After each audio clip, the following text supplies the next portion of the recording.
Welcome back to Wiz Learning. We're just putting up a floating headboard, and I'm just going to walk you through real quick what we did. We had this at another house.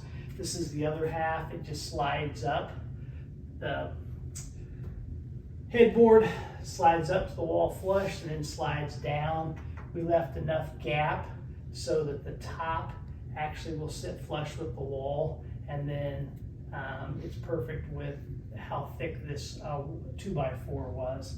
And so all we did was we came in, we measured, we centered this on the wall of where we wanted the center of the bed, and then we came through with the stud detector, detected where the studs were so we had it anchored secured, and then marked below where we wanted, where the studs were.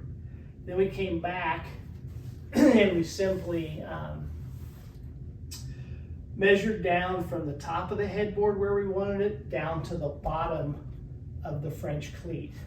So I think it was 12 inches.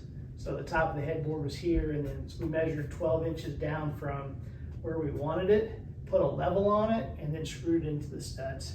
And now we're simply gonna put the headboard back on. It's pretty simple. I've got another video where I've showed how you rip the 2x4 for a French cleat for a TV mount. Same thing, as long as you're in the studs and as long as you're in the wood, it should support a lot of weight. This is pretty heavy. How heavy do you think this is, kids? 80 pounds. 80 pounds. Because I'm saying 80 pounds, I'm saying 60. But either way, it's pretty heavy. We're going to slide it, put it back on here. That's it. Thanks for watching.